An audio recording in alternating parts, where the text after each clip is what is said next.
des frissons, il y a la musique, c'est vraiment c'est très émouvant, faut le vivre, c'est vrai que c'est une ambiance très très particulière et puis c'est impressionnant de voir tout ce monde.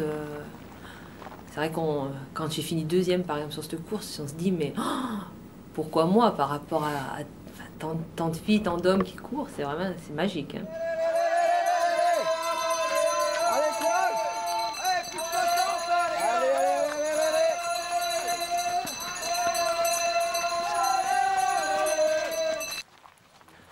Alors peur, non, parce que d'une part, sur la Saint-Élion, il y a toujours de la neige, donc là aussi, question d'habitude. En plus, bon, pareil, je l'avais vu, je savais exactement ce qui m'attendait, en fait, puisque j'avais déjà fait le parcours dans la journée.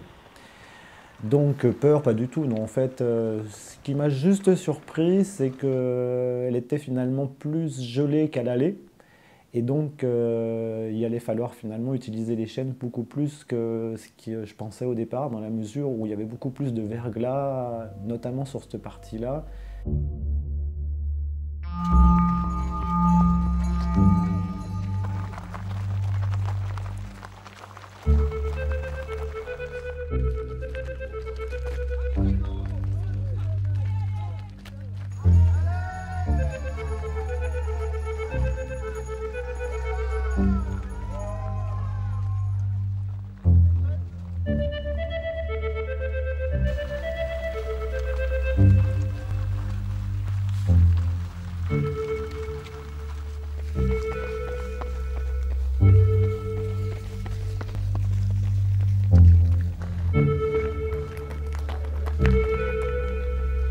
C'était mon plus gros stress, c'est le Saint-Christophe, Sainte-Catherine, c'était la partie la plus dure, puisque c'était la partie où il y avait le plus de glissades, plus de neige, plus de verglas, plus donc de chutes. Certaines personnes sont tombées à côté de moi, donc j'entendais le SAMU, il y a eu beaucoup de blessures, donc j'appréhendais énormément. Et donc j'ai été je faisais attention.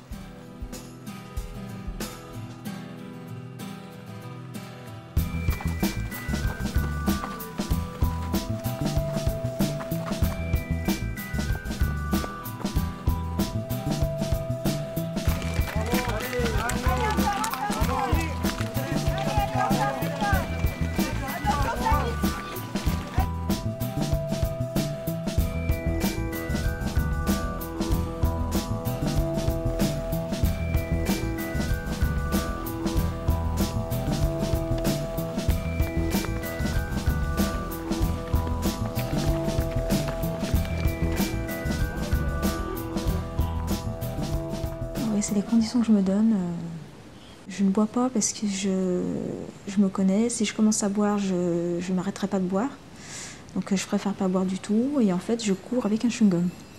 J'ai couru avec un chewing-gum tout le long de la course. Ça me désaltère, ça me fait saliver et du coup, je n'ai pas soif. Sans barre avec des protéines, sans rien. C'est voilà, pour faire la course par moi-même sans avoir forcément mangé des barres protéinées ou voilà, me mesurer moi-même en fait.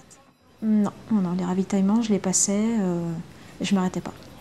Important justement quand je parlais de la gestion des ravitaux, c'est que sur une course de nuit, dans le froid, comme la Saint-Élion, bon, on s'arrête, il fait chaud dans ce ravito, donc il y a un moment, il y a toujours 2-3 minutes qui sont quand même difficiles parce qu'on a transpiré, donc ressortir dans le froid, l'humidité, donc moins on s'arrête, plus c'est facile de repartir et donc j'ai pas eu trop de difficultés. J'avais qu'une envie finalement, c'était de partir au plus vite, donc je suis reparti très rapidement de Sainte-Catherine.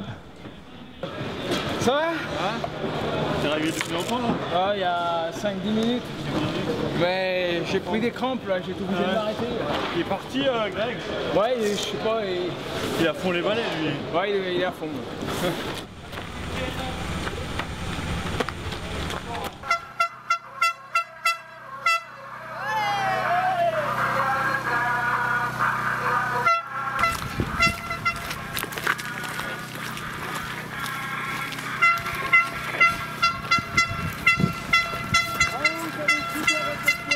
La course à pied, c'est un sport individuel, hein, donc c'est vrai qu'on est avec les autres sans être avec les autres, parce qu'on n'est pas tenu d'avoir un résultat ensemble. Donc rien que pour ça, on continue la course. Et puis, comme on n'est pas tenu de finir ensemble, il faut écouter son corps. On a tous bien ces règles. Donc du coup, je dirais que c'est plutôt individuel, hein.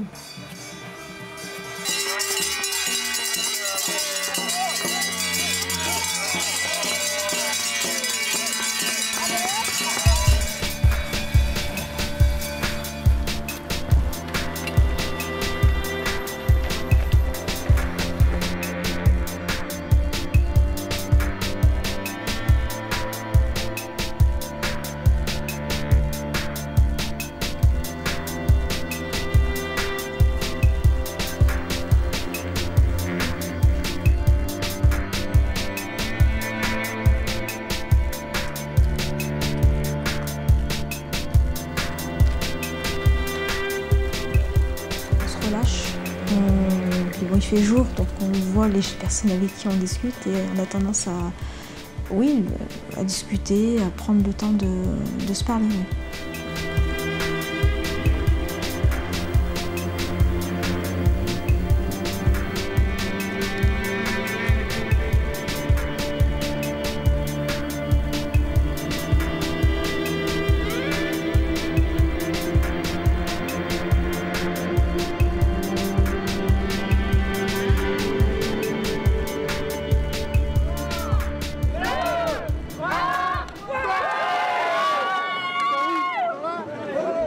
Oui. Bon, il y a le côté défi, donc le côté défi c'est de se dire je fais l'aller-retour, donc je fais la Saint-Élion, je fais 2 fois la Saint-Élion, donc la distance, est-ce que je suis capable de faire ce genre de choses, c'est le plaisir qu'il va y avoir, c'est pas faire plus pour faire plus en fait, il y a un côté aussi intéressant par rapport à ça, de se dire bah tiens j'ai jamais fait cette distance-là.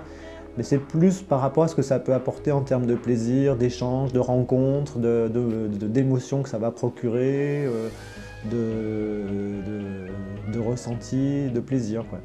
Faire la Saint-Élion, enfin faire la Lyon-Sainté en fait à 25 en petit groupe, c'est que des moments de bonheur. On a profité complètement du décor, du parcours, du paysage. Souvent je suis plus attentif au temps que ça dure, au moment que ça dure, plus qu'à la distance qui est parcourue. On part pour, là ça a duré une trentaine d'heures, donc pendant 30 heures on est dans un autre monde, dans une autre dimension quoi, en fait. Donc c'est ça qui m'intéresse en fait. Bravo.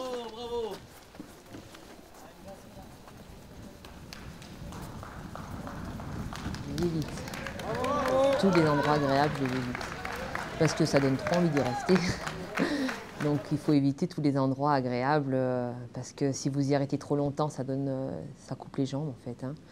Donc souvent j'évite. Je préfère m'arrêter dans un petit ravitaillement où il y a très peu de monde, où il y a moins de confort, pour y être moins bien et repartir tout de suite. Comme là, quand il y a les kinés, qu'il y a tout, si on se va s'arrêter, c'est bon, on repart pas.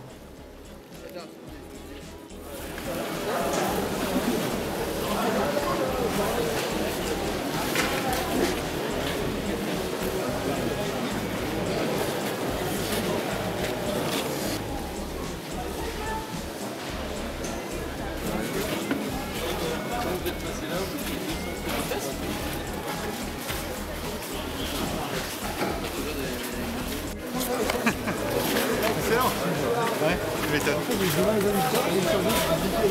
putain. On avait monté là, pas tout le monde.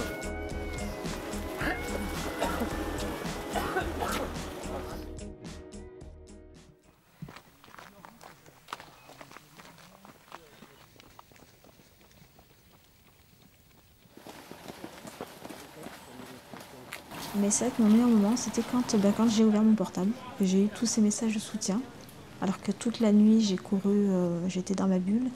Et le fait d'ouvrir mon téléphone sur la fin de la course, aux 20 derniers kilomètres, et d'avoir tous ces messages de soutien, ça m'a redonné du peps et ça m'a encouragé.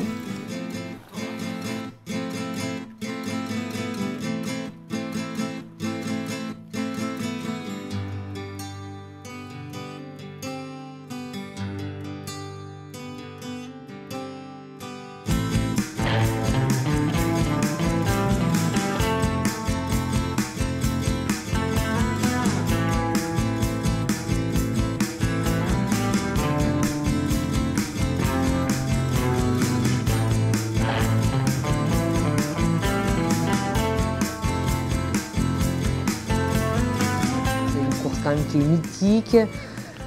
Voilà, c'est beau dans ton palmarès de courses que tu as fait. Voilà, j'ai quelques belles victoires, dont celle-ci. Bah vraiment ça a été du bonheur parce que j'allais dire il y avait tout quoi en fait, tout était réuni. J'étais avec mes amis de la 180, on arrivait ensemble. Il y avait en plus enfin, en voyant la ligne d'arrivée c'est ça quoi, c'est le bonheur et le plaisir et la chance de se dire que j'ai la chance de finir, que je finis et en plus je finis avec les autres quoi. C'est vraiment une course qu'il faut faire parce que c'est quand même 10 000 personnes, c'est énorme. Au départ, une sensation vraiment unique, donc il faut le vivre pour se rendre compte. La grandiosité peut-être, voilà, c'est grandiose comme course.